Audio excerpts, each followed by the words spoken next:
देशे सूच्यौषधौ वितरणाभियानस्य वर्षपूर्तेः अवसरे अद्य कोविड-19 सूच्यौषधस्य एकं प्रेष्यमुद्राङ्कनं प्रख्यापयिष्यते। अधुना यावत् 63,650,कोट्यधिक-100 वितरितम् अस्ति कोविड-रोधी सूच्यौषधम्।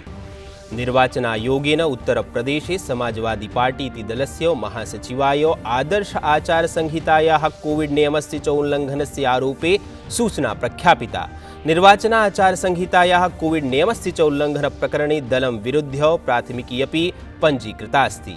जनसभानां पथप्रदर्शनस्य च आयोजने प्रवर्तितः प्रतिबन्धः। भारतस्य लक्ष्यसेनः इंडिया ओपन बैडमिंटन टूर्नामेंट इति पुरुष एकल स्पर्धा श्रृंखलायाः निर्णायके चक्रे सम्प्राप्तः। तत्रैव पीवी सिन्धुः उपान्त्यचक्रे पराजयं सम्मुखी कृतवती अस्ति।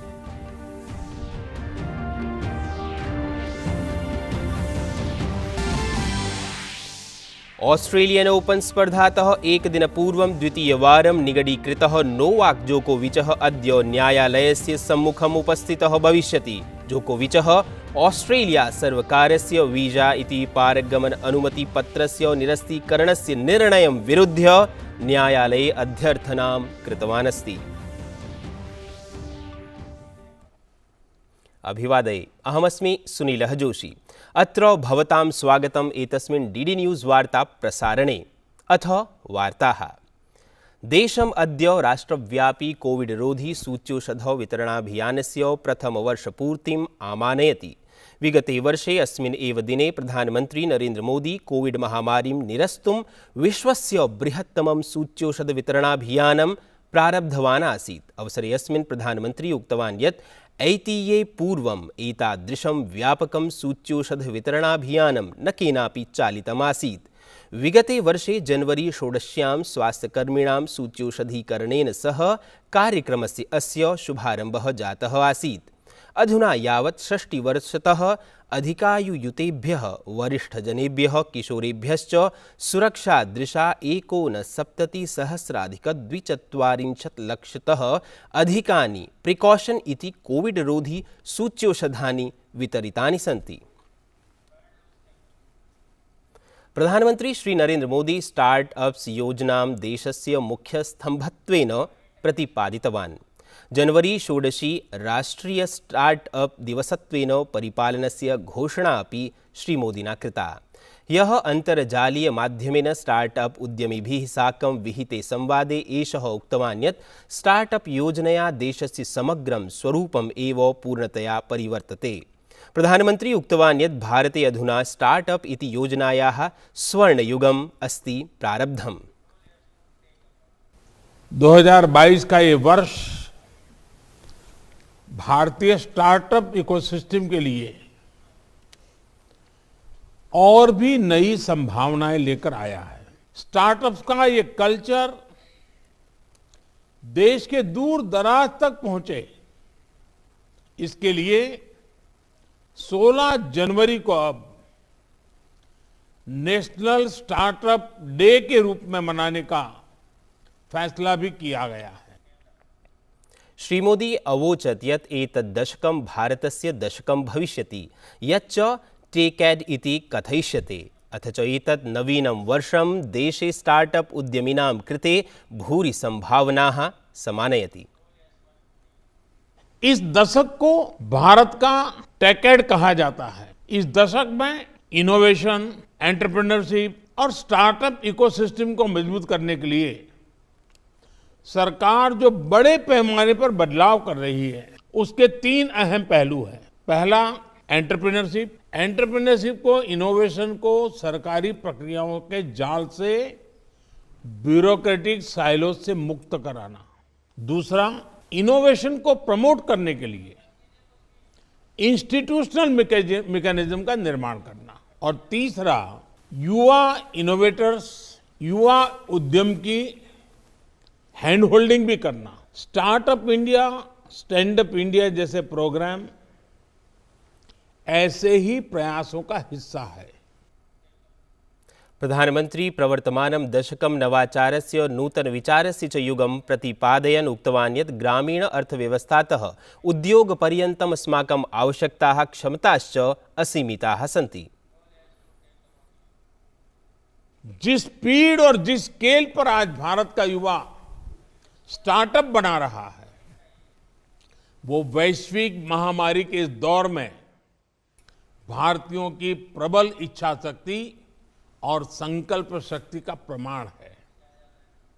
पहले बेहतरीन से बेहतरीन समय में भी इक्का दुक्का कंपनियां ही बड़ी बन पाती थी, लेकिन बीते साल तो 42 यूनिकॉर्न 42 यूनिकॉर्न हमारे देश में बने हैं।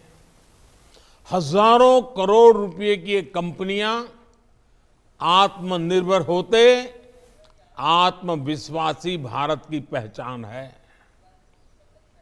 आज भारत तेजी से यूनिकॉर्न की सेंचुरी लगाने की तरफ बढ़ रहा है और मैं मानता हूं भारत के स्टार्टअप का स्वर्णिम काल तो अब शुरू हो रहा है। श्रीमोदी एतद् अपि उक्तवान् यत् भविष्यकाले प्रौद्योगिक्यां विकासे अनुसन्धाने च निवेशः सर्वकारस्य प्राथमिकता अस्ति। प्रधानमन्त्री देशद्वारा देशाय नवाचारः इति मन्त्रं प्रयच्छन् प्रोक्तवान् यत् भारतस्य स्टार्टअप उद्यमिनः सरलतया आत्मानम् अन्यदेशेषु अपि प्रापयितुं शक्नुवन्ति। इनोवेशन को लेकर भारत में जो अभियान चल रहा है, उसी का प्रभाव है कि ग्लोबल इनोवेशन इंडेक्स में भी भारत की रैंकिंग में बहुत सुधार आया है। वर्ष 2015 में इस रैंकिंग में भारत 81 नंबर पर रुका पड़ा था। अब इनोवेशन इंडेक्स में भारत 46 नंबर पर है, 50 से नीचे आया है।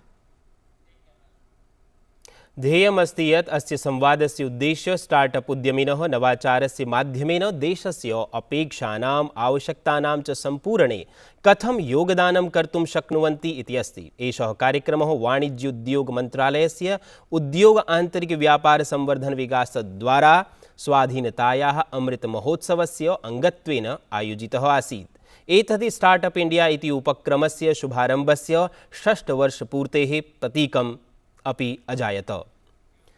गणतन्त्रदिवससमारोहस्य कार्यक्रमः साम्प्रतं प्रतिवर्षं जनवरी 24 स्थाने जनवरी 23 प्रारप्स्यते। प्रशासनेन नेताजी सुभाषचन्द्र बोस वर्यस्य जयन्ती दिने अस्य प्रारम्भस्य निर्णयः विहितः अस्ति। सुभाषचन्द्र बोस वर्यस्य जयन्ती समस्ते देशे पराक्रम दिवसस्य रूपेण आयोजयिष्यते।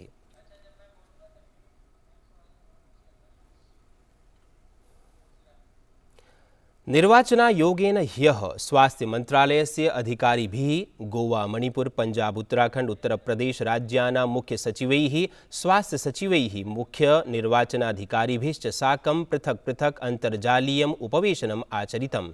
मुख्य निर्वाचनायुक्तः सुशील चन्द्रः, निर्वाचन आयुक्तो राजीव कुमारः, अनूप चन्द्र पाण्डेयश्च महासचिवैः सम्बद्धैः उपनिर्वाचनायुक्तैश्च साकं कोविड महामार्याः वार्तमानिकीं स्थितिं सम्भावितां भविष्यस्थितिं च अवलम्ब्य व्यापक समीक्षां कृतवन्तः। निर्वाचनपरेषु पञ्चराज्येषु जायमानां स्थितिं विशेषरूपेण ध्यात्वा एषः विचारविमर्शः कृतः अस्ति। सूच्यौषधीकरणस्य स्थितिः प्रथम द्वितीय अग्रिमपङ्क्तिस्थेभ्यः कार्यकर्तृजनेभ्यः निर्वाचनाधिकारिभ्यश्च सूच्यौषधस्य बूस्टर डोज इति प्रदानस्य कार्ययोजनायाः अपि समीक्षा जाता। निर्वाचनायोगेन आचरितम् उपवेशनं निर्वाचनपरेषु पञ्चराज्येषु जायमानां स्थितिं विशेषरूपेण ध्यात्वा एषः विचारविमर्शः कृतः अस्ति।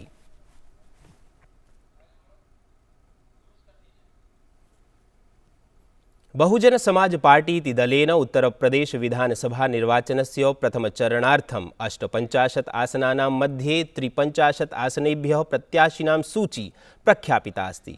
निज जन्मदिनस्य अवसरे बसपा प्रमुखा मायावती उक्तवती यत् अस्माकं दलम् एतेषु निर्वाचनेषु न केनापि दलेन साकं संयुतिं करिष्यति।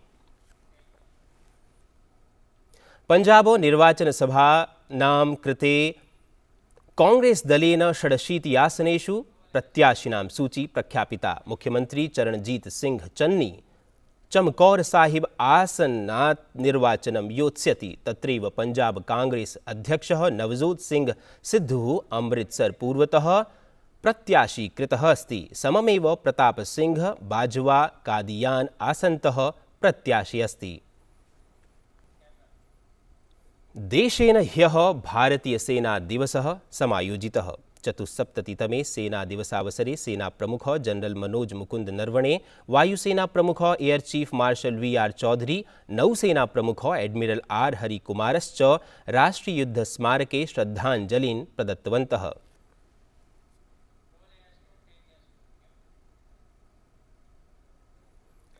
अस्मिन् अवसरे जनरल एम नरवणेः पुरस्कारान् एकांश प्रशस्तिपत्राणि च प्रस्तुतवान्। अस्मिन् अवसरे मेजर अनिल कुमाराय, मेजर महींदर सिंहाय सेनापदकं च प्रदत्तम्। सेना प्रमुख निज संबोधने हुतिंगतेभ्यः भटेभ्यः श्रद्धांजलिं प्रयच्छन् देशस्य रक्षायै सैन्यबलस्य अभियान प्रतिबद्धतां सम्रेडितवान्। देश की रक्षा एक सैनिक का सर्वोच्च धर्म है, चाहे इसके लिए उसे अपने प्राण भी क्यों ना न्योछावर करने पड़े। आज हम उन शहीदों को याद करते हैं जिन्होंने देश की रक्षा में वीरगति प्राप्त की है।